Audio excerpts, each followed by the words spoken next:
Presiden Joko Widodo menerbitkan peraturan pemerintah nomor 41 tentang pengalihan pegawai KPK menjadi aparatur sipil negara. Tanggapan beragam disampaikan sejumlah pegawai KPK.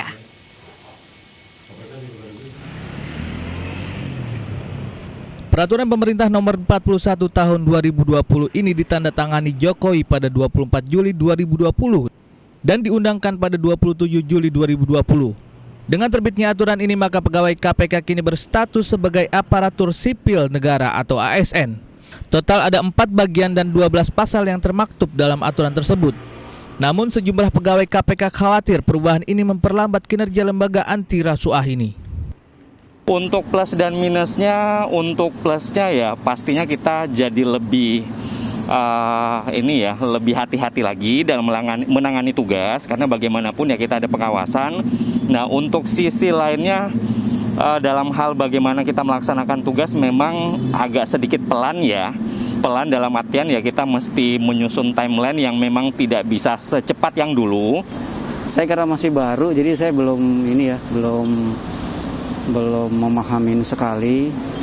Cuman ya kalau niatan pembuat undang-undang ini lebih baik tentu ya didukung gitu aja sih. Kalau untuk independensinya sendiri kan selama ini kan mandiri, kemudian harus itu juga. Ya saya rasa sepanjang organisasi masih memberikan jalan untuk mencoba untuk independen, saya pikir bisa terjaga gitu. Buat saya sih tetap kita menjalankan tugas pokok dan fungsinya sesuai dengan ketentuan saja di masing-masing unit, direktorat maupun deputian. Itu aja sih. Kalau mempengaruhi kinerjanya nggak sih? Mudah-mudahan nggak, Mbak.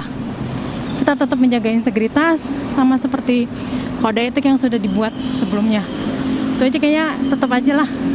Walaupun ada sedih juga sih. Untuk berperang melawan korupsi diharapkan tugas dan wewenang pegawai KPK tidak sama dengan pegawai ASN lainnya.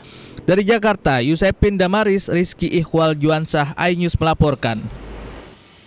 Dan bersama kami sudah terhubung Ketua Wadah Kepegawaian KPK, ada Pak Yudi Purnomo. Selamat siang Pak Yudi. Selamat siang Mbak. Baik Pak Yudi, ini bagaimana respon pegawai KPK setelah status kepegawaiannya ini menjadi ASN? Ya, memang tentu saja kita memahami bahwa PP 41 tahun 2020 ini merupakan konsekuensi dari adanya revisi Undang-Undang KPK nomor 30 tahun 2002 yang kemarin direvisi menjadi Undang-Undang nomor 19 tahun 2019. Yang artinya bahwa salah satu ketentuan di dalam revisi tersebut, status pegawai KPK adalah aparatur sipil negara dan dalam waktu 2 tahun harus ada masa transisi untuk peralihannya.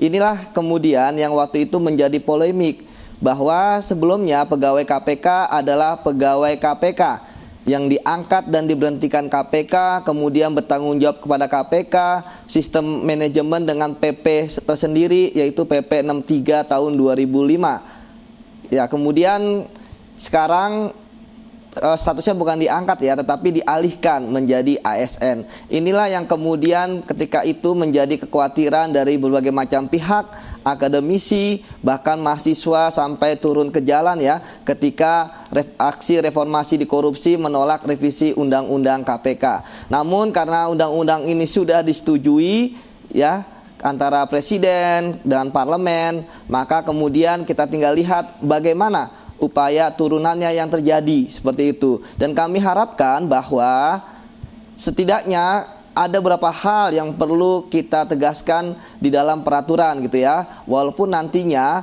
bahwa ini kan nanti masalah status itu terakhir akan ada di peraturan komisi yang akan dibuat oleh KPK. Setidaknya ada beberapa hal yang perlu kita cermati. Pertama, bahwa jangan sampai nanti pegawai KPK itu walaupun statusnya ASN itu bisa dimutasi kemana saja. Hal ini bisa akan berdampak kepada psikologis, kemudian yang kedua akan timbul hal yang tidak diinginkan. Misalnya ketika menangani kasus besar, nanti dia akan dipindahkan. Sehingga perlu ada suatu peraturan bahwa pegawai KPK ketika memang sudah bekerja di KPK, walaupun statusnya ASN, dia tidak akan bisa dipindahkan kemana saja. dia akan tetap di KPK. Kenapa? Karena dari awal tujuannya adalah bergabung dengan KPK. Seperti itu, Mbak. Baik, apakah perubahan status pegawai ini bagian dari upaya pengawasan KPK?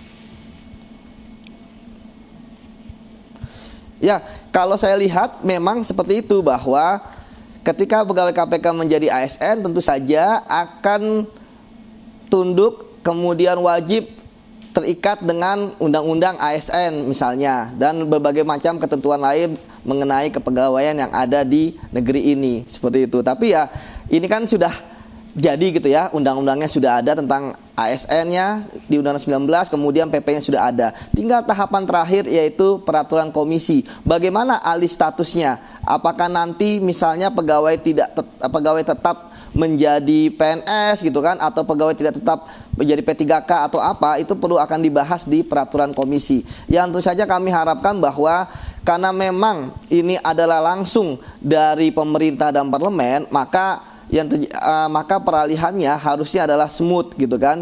Jangan sampai tentu saja kan kita memahami ada kekhawatiran ini dan itu dan sebagainya, Mbak. Baik, terima kasih Pak Yudi Purnomo, Ketua Wadah Kepegawaian KPK sudah bergabung bersama kami di Ayu Siang.